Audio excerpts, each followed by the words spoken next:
Hi friends, আমি সনদ ঘোষ আর আপনারা দেখছেন আমার চ্যানেল আমরা খামখেয়ালি।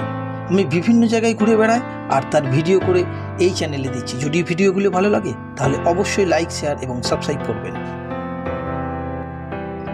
আজ আমি যাচ্ছি নাচিন্দা মন্দির। এটি পূর্ব মেদিনীপুরের ঐতিহ্যশালী মন্দির। কথিত আছে আজ থেকে বহু বছর আগে এই নাচিন্দা গ্রামে বসন্ত রোগে সমস্ত লোক মারা যাচ্ছিল। সেই সময় ইন্দ্রমণি বুড়িকে মা শীতলা স্বপ্নাদেশ দেয় যে এই দুটো কলসি পেতে পুকুর পাড়ে পূজা করতে। ওই কলসিতে মা বিরাজমান হয়ে সমস্ত গ্রামবাসীকে রক্ষা করবেন। সেই থেকে এই গ্রামে মা নাচিন্দা মা পূজিত হতে থাকে।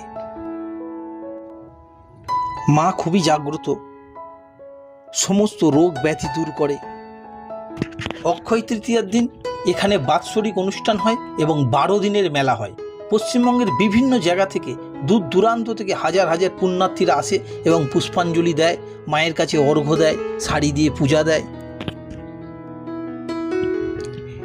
এইটি ডালা ঘর, এখান থেকে মায়ের ভোগ দেওয়ার জন্য আমরা ডালা কিনে মাকে পূজা দেব।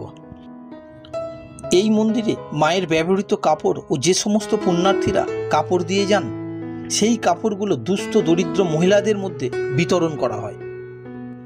এই নাচিন্দাকে মা শীতলা ও চণ্ডী ঠাকুরানীর লীলাভূমি বলা হয়। কথিত আছে আজ থেকে বহু বছর আগে এক পরিবার দীঘা যাচ্ছিল।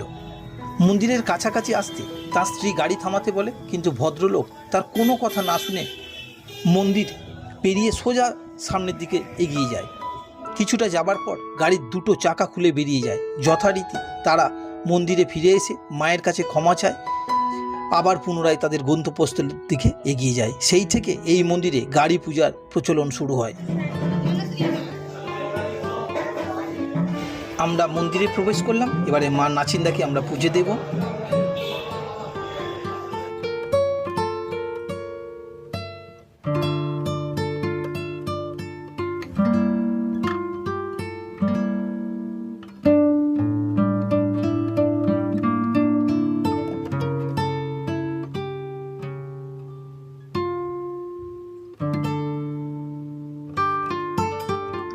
মা নাচিন্দা মায়ের পাশে আছে রাধাকৃষ্ণ মন্দির। এই রাধাকৃষ্ণ মন্দিরে আমরা পুজো দিয়ে মন্দির চত্বর একটু ঘুরে দেখলাম। এই মন্দিরে ভোগের কুপন কেটে বসে খাওয়ারও ব্যবস্থা আছে।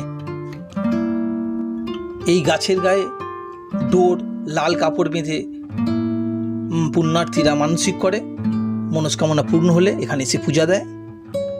এই গাছের একটা আশ্চর্য ফুল আমি আগে কখনো দেখিনি, দেখলাম এই ফুল